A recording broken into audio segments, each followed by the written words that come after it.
again, Zach here from Dirty Sexy Words with more talk about books, but something a bit different this week in that I'm going to talk about the idea of you lot out there having a go at writing your own naughty stories. Because lots of people do it, it's fun, it isn't that difficult. Don't say if you can do it, anyone can, Zach, because that will get you a slap. But one thing I have been doing, every week I get in the perfect position and then I fidget. What I did a couple of years ago was I started running a series of talks and workshops on ways to write erotica, which were less about how to be a writer, more about here's a box of writing toys, play with them. And it ended up with this book, Dice Writing, which is a way of getting yourself building blocks for sexy stories. The book is mainly a list of charts. There are sort of subdivisions and special sections and so on, but the core of it is sets of charts which will give you 4 building blocks to make a story with. And there are all sorts of different things you can do, even with these very basic, or fairly basic building blocks. A chart would tell you, for instance, that at the start of the story, your protagonist wants something. Literature 101, which I remember from 30 years ago, someone once said to me, the definition of a character in a book or a film or a play is someone who wants something. So, things your character might want. This chart here gives you these options: fame, an open relationship, a willing slave, to experiment with BDSM, to win back an ex-lover, or they want a proposal.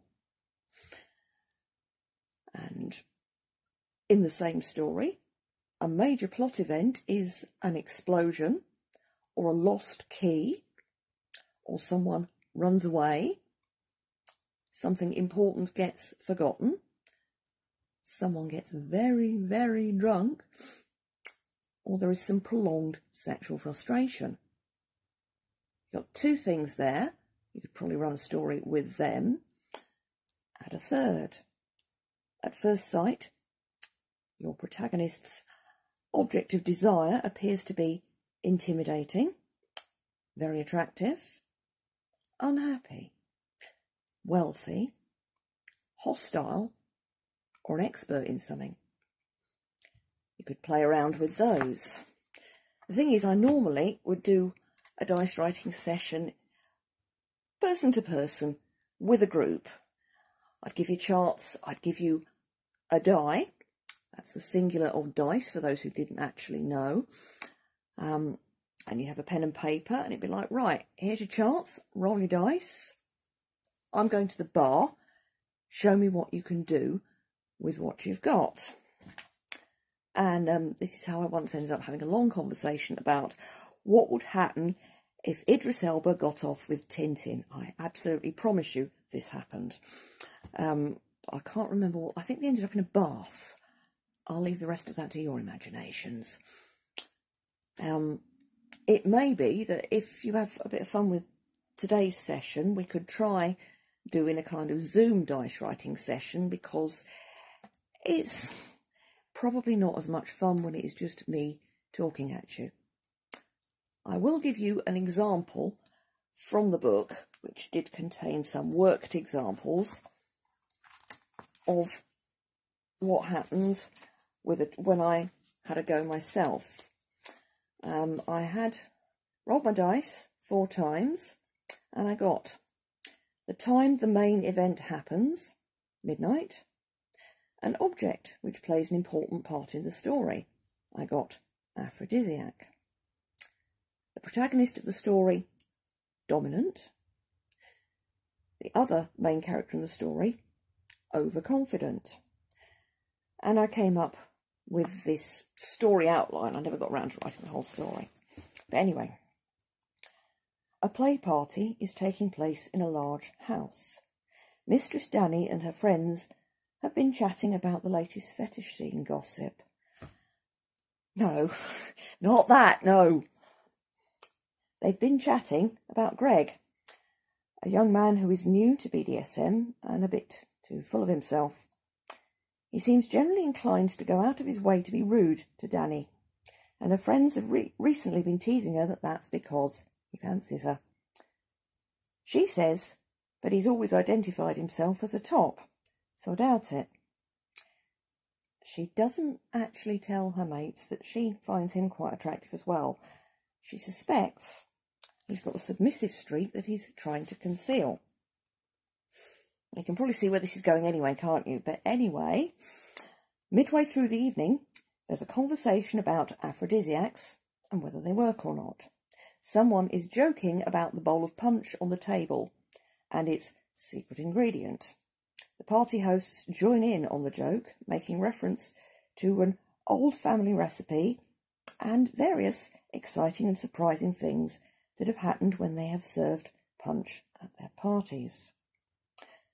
Some of this conversation appears to be for the benefit of Greg and a few other guests who've never been to a party at the house before.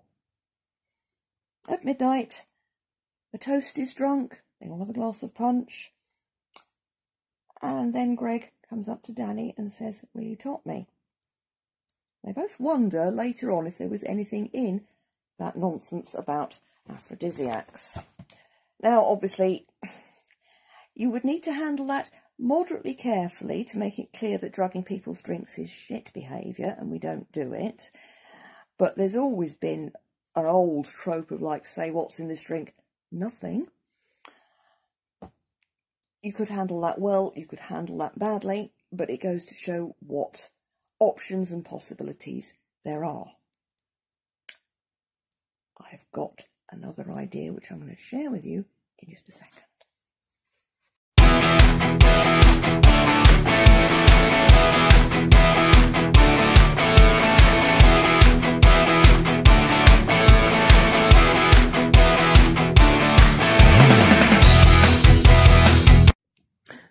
Okay, the idea is now that it's over to you, your go. I'm going to run a little competition, which is going to be both for people who are viewing this today, and I'm going to stick these clips on my own YouTube channel, which is DSW Books. You can go and look it up. There's other bits and pieces of me talking, mostly repeats of the things that were broadcast on the Lamb Show, but one or two other odds and ends. The prize for the competition is a copy of the dice writing book. If you enter and you're somebody who is one of my fans and has bought the book already, I love you, and I'll buy you a pint instead. Otherwise, sort it out. You either come and pick up your prize at the next event, we don't know when that will be, or you can just ask me and I'll pop it in the post. To win this fabulous prize, you are going to have to write me a story. And these are your 4 building blocks, which will be shown on a slide at the end, so you don't have to reach frantically for your pen and paper now. Your 4 components are: a character always has a length of rope with them. At the time it all happens, there is some unusual weather going on. Someone is hiding something, may or may not be that length of rope, and it all takes place on a beach. Okay, off you go. Probably no more than a couple of paragraphs. You don't knock yourselves out with this, because if you're going to put a lot of time and effort into writing a long story, you probably deserve more reward than the possibility of winning a book. Oh, and I will share the winning story on my website, as long as you're happy with that. Email your efforts to me at dirtysexyworld@gmail.com, or use the website contact form, which the site is www.dirtysexywords.com. It is, of course, plastered all over the slide clips that begin and end and intervene in my broadcasts, or, you know, you can probably find me on FetLife or Twitter or something. Have a go, have some fun, and I'm really rather looking forward to seeing what you're all going to come up with. See you soon.